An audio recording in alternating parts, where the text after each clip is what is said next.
Hi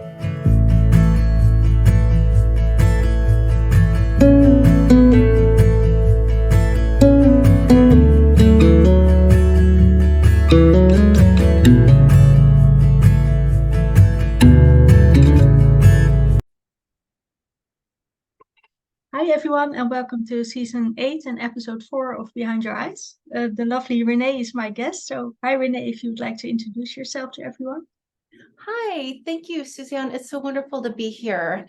I am a dating coach for women who want to find love. And the reason that I do this is because I struggled really hard in this area in my own life as a single mom of 4 back in the 90s. Their father passed away in 96. I was 28. I had all these kids, and it was just really hard in a lot of ways. And then when I decided that I would like to try to find someone to share my life with, it was really, really, really tough. And I kind of learned everything the hard way. And in the process of doing that, I worked with some coaches and read all the books and did all the things. And I loved what I learned so much that I decided that this was going to be my new career, which is helping women find love, because it really doesn't have to be as hard as it was for me. Well, I always start with the same question, and that is a sincere, how are you doing? I am doing really well. Mm, I am at a really good place in my life. It that's good. wasn't always this way. Mm. And as you mentioned, you got married at quite a young age to escape a difficult home life. So, could you tell me a bit about how it was like growing up in your home? Oh, it was quite the rough situation. My father, unfortunately, was a very violent alcoholic, and they you just never knew when you woke up in the morning in the house, like what was going to happen to you, Mm, if you were going to eat, if someone was going to hit you or scream at you, or mhm. it was a bad situation. And there was just no end in sight. You know, when you're young, you don't have the perspective that you do when you're older. Like, people Yeah. would tell me, oh, you're young, it'll get better. And all I could see was misery every day of my life. It was just a really, really tough situation. And so I took it into my own hands to get out of there. And I did. I married the neighbor guy who was much older than me, and ran away and got married and ended up with 4 kids by Mhm. the time I was old enough to drink. Yeah. Yeah, well, what was that situation like to escape it? It must be quite intense to leave that. Well, I really thought I was getting into a better situation. And Mhm. honestly, at the time I was, Okay. Yeah. at the time I was. My husband was a decent guy. He was Mhm. older than me, and he was he was not cruel to me. So Mhm. my little teenage brain was like, you know, what do we got to lose here? I mean, my family knew what was going on in the house, and nobody, I mean, I understand now as an adult that they felt their hands were tied. They didn't know what to do, like my grandparents and, various members of my extended family. They were just like, listen, sweetheart, just try to do what he says and stay out of his way, and that sort of Mhm. thing. And I was like, I'm going to have to do something to help myself, because no one else is going to step up. And Mhm. this is the best idea I've got. Everybody was like, well, go to college. And maybe if you go to college. And I was like, I can't do this for another 6 years, Mhm. and hope I Yeah. get into college. And then, anyway. So Mhm. that was just the best solution I had, was go marry this guy. Yeah. You really had to like save yourself, basically. Hmm. Yeah. Yeah. That's quite an intense thing to have to do at such a young age. Yeah, it was. but I did it. Mhm. And that's honestly the best thing I could think of at the time. It was the situation presented itself, and Mhm. so I did. Yeah. Um, it certainly had its drawbacks. I became a very young mom, but I learned a lot, and I have four wonderful grown children now and oodles of grandchildren. And it's funny because nobody would have bet on my horse like growing up. They would have Mhm. looked at this teenager and thought, nothing good's going to come of that, right? Like nobody would have thought that I was going to end up being anything. Not that I'm some, like Oprah or anything, but I got a degree in finance. I raised four kids by myself. I built them a house. I have a 401k. I'm a life coach. I'm happily married to a Mhm. wonderful man. I have 8 grandchildren. I'm in good shape. I'm healthy and pretty well adjusted considering. And what I was able to make out of my life from Mhm. that situation, looking back, was pretty astounding. Mm. Oh yeah, a self-made woman. Yeah. Mhm. And what was your marriage like? Well, it was about what you would expect, a young teenage girl who was from a terrible home, married to an older guy who just wanted to marry a younger girl and boss her around, have a bunch of. Whatever. He was a good guy, and he but we were just very young and incredibly stupid. Just, yeah, very Mhm. young, incredibly stupid. The marriage I'm in now is much, much, much better. Mhm. Um, but yeah, it was, what are you gonna do? Yeah. And you mentioned that when he passed away, you were left with your four children to raise them all by yourself. Or could you Yeah. tell me a bit about that period in your life? Well, that was really hard because even by then I had already overcome so much. I had got myself out of that home situation. I got my GED. Mhm. I was in college. I went to a junior college and I did well. Mhm. And I had earned a merit scholarship to Loyola University, Oh, which nice. was really awesome. And I was doing well there. And I was thinking, this things are finally looking up here. I Mhm. mean, my my life had been pretty tough until then, and it was looking like it was getting better. Mhm. And then he passed away, and I was like, honestly, it was really kind of a crisis for me Mhm. because I really thought that things were getting better. And that was like the ultimate Mhm. punch in the face. Like, I just felt like God or the universe or whatever was just had it in for me. And I would just work so hard and try to get somewhere only to be like knocked down. Like, Mhm.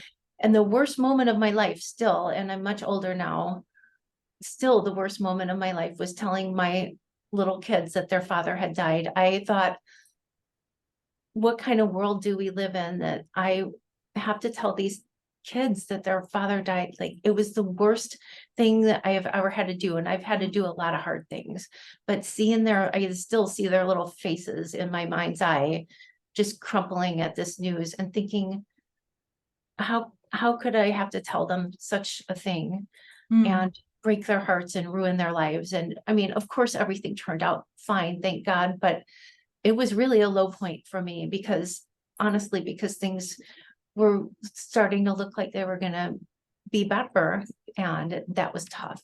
Mhm. What was your healing journey like? Because you already said you're quite a self-made woman. You constantly had, a goal and vision, but what is that secret to that mindset also? Honestly, it was quite long and brutal. Mhm. I um I didn't have a healing journey after that for many years. I put my head down, I worked. I had a job as a runner at the Board of Trade for $7 an hour, which I had intended to be a summer job, but I had to keep it because the kids needed health insurance. Mhm. So that was, it became necessary for me to work during the day and finish up school at night. And luckily, Loyola, which is the best school in the world, in my opinion, Mhm. they extended my scholarship. It was supposed to be only for full-time students.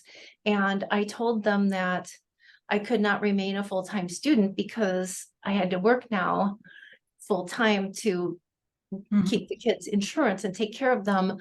But I really wanted to finish my degree and I only had a few classes left and there was no way on earth I could afford their school. Mhm. And could they do something to help me so that I could graduate? And they did. And I am thankful every day of my life that they helped me to finish my degree. So I did finish my degree and I worked full time, went to school at night, came home to these crying, grieving children. Mhm. I had, the house, the kids, the dog, the job, night school. It was Yeah. really hard. And I was grieving myself. And then when I graduated from college, it didn't get any easier. Then I had these really demanding jobs in financial services. And they didn't care that I had 4 kids. They were like, your butt needs to be in this chair for 50 hours a week. I Yeah. used up, my vacation time with doctor's appointments and sick kids, not like doing anything fun. And honestly, that was my life for a good 10 years. And then one day I woke up and I was 40. Well, but I'm surprised how you're not burned out, or were you without even Oh, I knowing? was, Oh, without a doubt. I was completely burned out. I was just hanging on by my fingernails, waiting for these kids to grow up and just trying to power through it. And then I finally did, one day I mhm. woke up and they were 40 and I was like, well, how did that happen? There's, all my kids were grown and I was like, wow. So I moved to the city and my job was in the city. So I sold my car, moved to the city and I could walk to work now. I didn't have this long commute and I had magically gotten a job that wasn't insanely demanding. So I only had to work, about 40 hours a week. And I lived a 15-minute walk from work. And one day I was walking to work in the morning, a beautiful summer morning like today. And it occurred to me that I wasn't exhausted. And I Oh. couldn't remember the last time that I wasn't exhausted. And I practically did cartwheels down the sidewalk. I was like, I'm not exhausted today. This is so great. I was just so grateful not to be exhausted. And I was like, wow, this I is want more pretty of that. good. Yeah. Yeah. I like this. This is Yeah. working. So how did you go from that to finally realizing, oh my gosh, I'm finally not exhausted, to your current life where you teach other women how to live a happy, healthy life? Yeah. So I had sold my car and moved to the city and I thought, well, this is going to be fun because my kids are grown and there will be single people in the city and maybe dating won't be so hard because I won't be so burned out all the time. I'll Mhm. have more leisure time, more time to myself Yeah. because my job was not as demanding. My kids were grown and in college and such. And I lived close to work. So all of the things that were taking up so much of my time were suddenly lifted. And I thought, well, now I can finally have some time for myself. But I was a Mhm. little lost. My kids had been, such a huge part of my life, and I felt a little lost without them. Mhm. And dating wasn't quite what I expected. I put up a dating profile, but I kept just not being able to get into a relationship. Nothing would work out. I would always meet these guys who weren't looking for anything serious Mhm. and just wanted to hang out and see what happened or whatever. And then I had to really look at myself because I always thought, oh, it's because I have the kids. Oh, it's because I don't have any time. It's because I'm burnt out. That's why my dating life is so terrible Mhm. because of those things. But then when those things got better and I was still struggling with dating, Mm-hmm. that is when I realized that I needed to look at myself and the things I was doing and the way I was showing up in my life to Mm-hmm. create these situations, because I didn't realize that I was participating in this. I just thought things were happening to me. I didn't Right. realize that the way I was showing up was helping to create Mm. my lack of success in getting the kind of relationship I wanted. So that's when I really started to really take things to heart, and coaching was becoming a thing by then. This was like in 2008, 2009, where coaching was really becoming a thing. So I started Mhm. taking classes and seminars and workshops, and just that is when my healing and learning how to date and coaching journey really started to take place, because I finally had some time to look at myself and work on myself Mhm. and do something besides work and take care of other people. Right. So that's really when that all started happening. And then I went all in, and I actually hired a coach, and my friends were like, "You're hiring a dating coach? Like, are you serious? What is happening?" And I was like, you know what? I don't have a better idea. Nothing Yeah. else I'm doing is working. I don't have the skills apparently to get what I want. And there are people who have what I want, who could possibly, hopefully teach me how to do this. Mm. So this is the best idea I've got right now, and it'll totally be worth the money if it works. And lo and behold, it did. I'm very happily married. I learned so much. I not only was able to date, I was able to have the skills that I needed to actually have the relationship I wanted, because dating is one thing, Yeah. but then when you get married, you still need to, or even in a relationship, if you don't want marriage, you need communication skills to be in a relationship.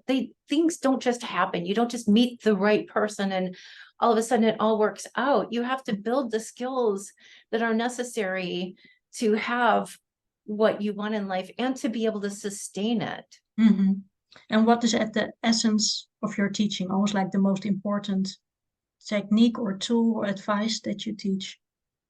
Well, gosh, the essence is, I mean, learn how to date. It's a skill just like anything else, Hmm. just like learning a foreign language, driving a car, math, learning to read, training your dog, Hmm. anything. You would never get in a car or hand over your car keys to a teenager without teaching him or her how to drive, and then Hmm. be surprised when they crash it and hurt themselves and other people.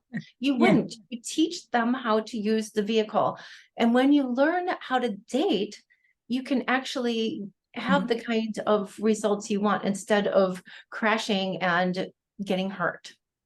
What are we doing wrong? That's what I would like to know. What are we doing wrong? So many things. I mean, I can tell you the things that I was doing wrong. Mhm. Actually, I did most of the things wrong. I was I was a really tough case. Most of my clients don't need as much help as I did, because I made every freaking mistake in the all of them at least once. It's just ridiculous. But I think one of the main things that most women do is first of all, they don't learn how to date. They think that love should just happen to them. And then when it doesn't, they feel like something is wrong with them. And Mhm. that's never true. There's nothing wrong with you. You are a whole human being. And just because you don't know how to do something doesn't mean there is something wrong with you at Mhm. all. So I think women take dating very personally and feel like something is wrong with them. And then they either hide from dating, or, they stop dating, or they get really jaded and are not trusting of men when they really need to trust themselves. The only Mhm. person that you ever need to trust is yourself. So Mhm. when you stop abandoning yourself and hoping that the man will just do the right thing and take responsibility and learn how to date for the Mhm. results that you want, then you could go out there in the world and know you can trust yourself and you will be just fine. Is it more like an act of self-love to, maybe it's a bit far-fetched, but an act of self-love to date, or? I think it is an act of self-love to get what you want in life. If you want to date, then date for sure. You know, not everybody wants to date, and that's fine. Some people, I would say, like, look at what you want. Do you really want to date? Do you really want to be in a relationship? Or do you think that you should be and something's wrong? So maybe you should try to date, you know, because some people, they don't really feel like dating, but they think, oh, I should date because everybody says I should date. Well, do you want to date? And if Right. you do, then yes, it's an act of self-love to date. The right way, which is the way that maximizes your chances of getting what you want. But how, yeah, that's, I don't love dating. I've been disappointed too much during dates. So Yeah. yeah, I've been there before. So for me, it's hard, like, okay, to figure out, okay, what do I really want? I mean, I think I know what I want, but then you tend to question yourself, and then I'm like, I'll just stay by myself. Yeah. And I totally get that because I used to feel that way too. I would get my heart broken so many times, and I'd be in my apartment crying and going out having martinis with my friends and complaining about everything. And then I would swear off dating, and I would be like, you know what? I have a great life. I have a good job. I love my apartment. I love hanging out with my friends. I have a cute little dog. I'm in good shape. I run marathons and I do all these. I have a great life. I go on girls' trips. And who needs this anyway? I don't need this Yeah. continual awful disappointment and heartbreak. I don't need it. Yeah. So maybe I will just resolve, you know, resolve myself to be single and just enjoy my life. But then that little voice in my heart would creep in and say, but I want love.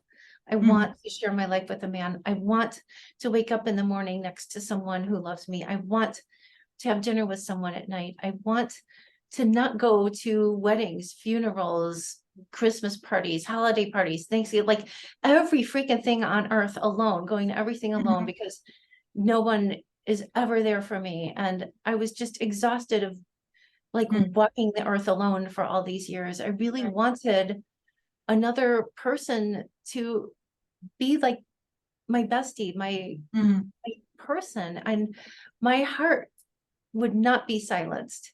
Even when I tried to say, oh, but everything is so great, why bother with that? This is something I deeply, deeply wanted. And for me, it was an act of self-love to figure out how to get it. And I did. I have the most wonderful husband. He is everything I wanted and more. And I am forever grateful that I didn't continue to stifle my desires just because I didn't particularly like dating. I mean, I view dating as it is a means to an end, right? It is a way of building skills that you're going to need in the relationship, by the way. And so dating is kind of like, I think of it as like a really hard workout, like working with a personal trainer who kicks your butt. Yeah. But you are so glad because afterwards you are strong and you've got that rockin' body that you wanted. So it's like a really hard workout with a tough personal trainer. It is like going to high school or college or grad school and taking those classes that are hard, but they're going to get you to the next level in your career, in what you want in life. It is not always fun. It can be, but at the end of the day, dating is what's going to get you what you want. And you're way better off learning how to do it right than just hoping that you get lucky and then saying, oh, forget it, I hate dating. Because most women, especially women who just want a relationship, most women do kind of hate dating. I was one of them. I didn't think that dating was especially awesome, but I knew it was the only way to find a guy. And so I did it. And how do we find out what we are looking for in a relationship? Well, I think that you can just ask yourself, this is what I ask all of the women that I talk to, all of my clients and women who listen to my podcast. It's like, what if you could have anything, like anything, let yourself dream. Mm. Don't hold yourself back or edit yourself. If you could have anything you wanted, if Cupid himself or whatever entity you believe in said, hey, what do you really want? If you could Mhm. have anything, what is your biggest dream? And just let yourself answer that question. Mhm. Let yourself want it. Just even, we're so afraid to want anything for fear of Mhm. being disappointed. But when you answer that question, you will know what you want. And for me, it was so hard to admit that I wanted to be married.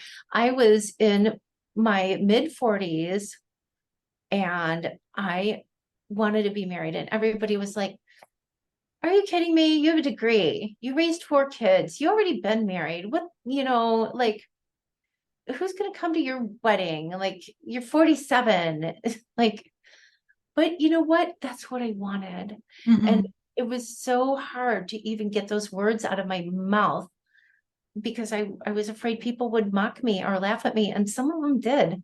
But Mhm. that's what I wanted. I wanted to get married. And I had this beautiful wedding dress that I had bought actually 15 years before my wedding. My daughter worked at a bridal shop. Mhm. And I, de-stressing on my way home from work, would stop in to visit her and I would prance around in these beautiful, poofy bridal gowns. And I, it just felt so fun. And one day I tried on the one and it was the one. It was like, Mhm.